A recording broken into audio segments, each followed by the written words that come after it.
नमस्कार, आप देख रहे हैं श्रेष्ठ भारत और आपके साथ मैं हूं मुक्ता सिंह। तो आइए शुरू करते हैं बिहार से जुड़ी खास खबरों का बिहार स्पेशल बुलेटिन। सबसे पहले हेडलाइंस। बिहार में 34 लाख वोटर किसका आधार? क्या महागठबंधन में शामिल होंगी ओवैसी की पार्टी? संबित पात्रा का राहुल तेजस्वी पर निशाना। चिराग की पार्टी किसका दिया बुझाएगी? आर्थिक मोर्चे पर कैसे फूटा बिहार बम? और आंगनवाड़ी कार्यकर्ताओं को मिली कौन सी सौगात? तो सबसे पहले आपको बताते हैं बिहार चुनाव को लेकर बहुत बड़ी खबर। सुप्रीम कोर्ट के निर्देश से आधार को मतदाता पुनरीक्षण यानी एसआईआर के चुनावी दस्तावेजों में मान्यता मिल गई है। चुनाव आयोग भी आधार को 12वें दस्तावेज के तौर पर मानने को राजी हो गया है। इससे 34 लाख मतदाताओं पर असर पड़ेगा। चुनाव आयोग ने बिहार में चल रही विशेष गहन मतदाता सूची सुधार एसआईआर के लिए आधार को 12वें वैध पहचान दस्तावेज के रूप में मान्यता दे दी है। ये कदम सुप्रीम कोर्ट के निर्देशों का पालन है और मतदाता सत्यापन प्रक्रिया को अधिक भरोसेमंद बनाने की दिशा में महत्वपूर्ण कदम माना जा रहा है। इस फैसले का सबसे बड़ा असर ये होगा कि जिन 34 लाख से ऊपर के मतदाताओं के नाम अंतिम मतदाता सूची से हटाए जाने का खतरा था, अब अगर वो आधार को दस्तावेज के तौर पर जमा करते हैं तो मतदाता सूची में उनका नाम सूची में बरकरार रह सकता है। राजनीतिक रूप से ये खबर इसलिए बेहद महत्वपूर्ण है क्योंकि कांग्रेस और आरजेडी ने एसआईआर को लेकर बिहार में अभियान चला रखा है। राहुल गांधी की अगुवाई में वोटर अधिकार यात्रा हो चुकी है। ये कदम अलग अलग पार्टियों के लिए नए वोट बैंक को फिर से अपने साथ जोड़ने में मददगार साबित हो सकता है।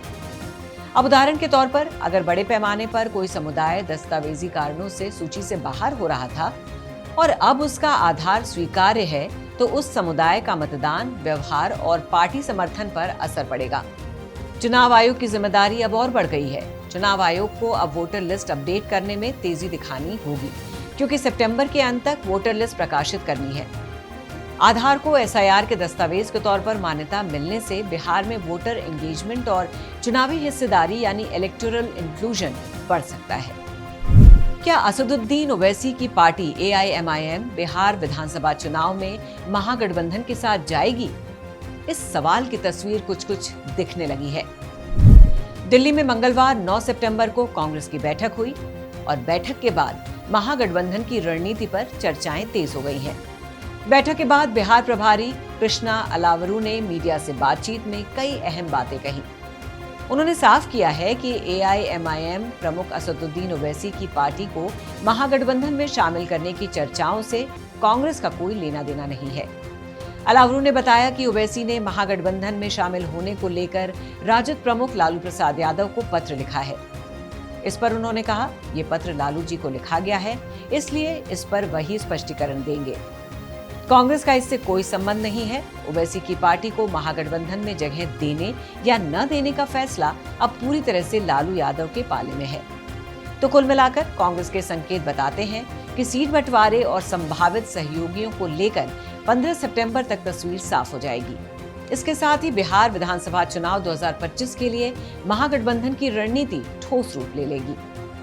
अगर ओवैसी की पार्टी महागठबंधन में जुड़ती है तो इस गठबंधन की ताकत और बढ़ जाएगी क्योंकि बिहार के सीमांचल इलाके में एआईएमआईएम का काफी प्रभाव माना जाता है।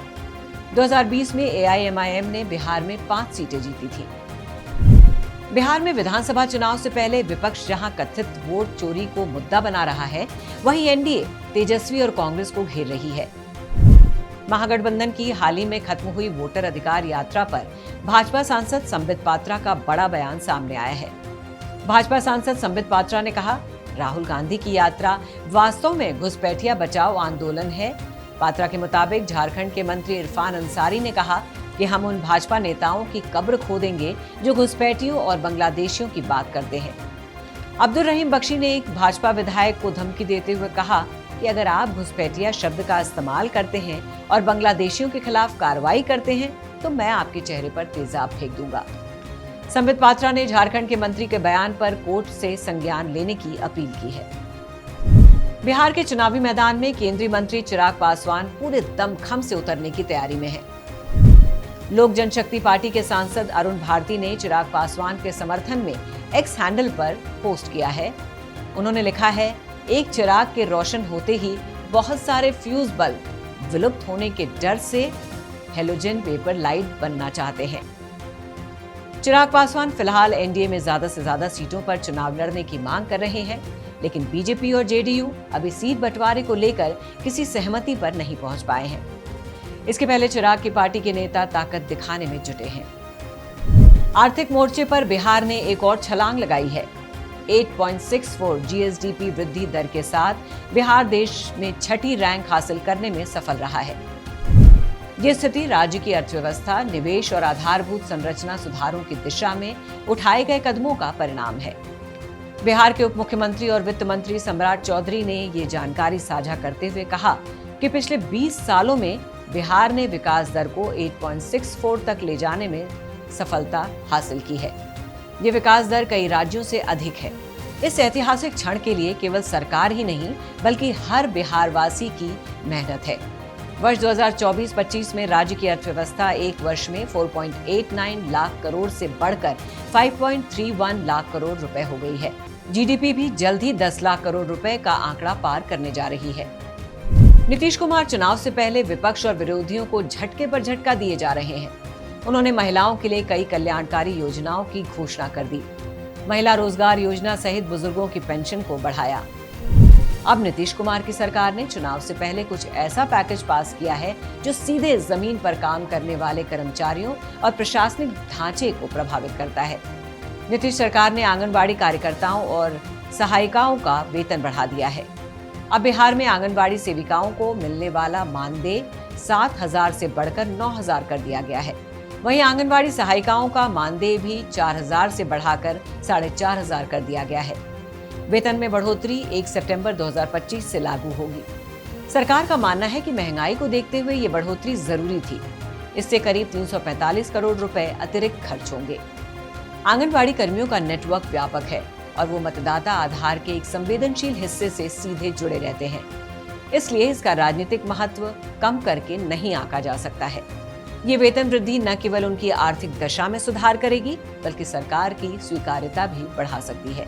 नीतीश कुमार सरकार ने चुनाव से पहले महिलाओं के लिए 35 सरकारी नौकरी आरक्षण को मंजूरी दी, जिससे महिलाओं के लिए ये आरक्षण सभी विभागों में लागू होगा, जिसमें पुलिस, शिक्षा, स्वास्थ्य और प्रशासन शामिल है। नीतीश कुमार ने अब आंगनबाड़ी सेविकाओं का वेतन बढ़ा दिया है और ये कदम महिला सशक्तिकरण की दिशा में एक बड़ा प्रयास है और इसका बिहार के चुनाव में बड़ा असर पड़ सकता है। बिहार में महिला मतदाताओं को ऐसे ही गेम चेंजर नहीं कहा जाता। पिछले चुनाव के आंकड़े बताते हैं महिलाएं नीतीश कुमार की साइलेंट वोटर मानी जाती हैं। तो ये थी बिहार से जुड़ी रचनात्मक खबरें। ऐसी खबरें देखने के लिए आप जुड़े रहिए हमारे साथ और देखते रहिए श्रेष्ठ भारत। और चैनल को लाइक और सब्सक्राइब करना बिल्कुल भी ना भूलें। नमस्कार। श्रेष्ठ भारत पर खबरों से जुड़े रहने के लिए चैनल को सब्सक्राइब और लाइक करें, बेल आइकन दबाएं और देखते रहें श्रेष्ठ भारत।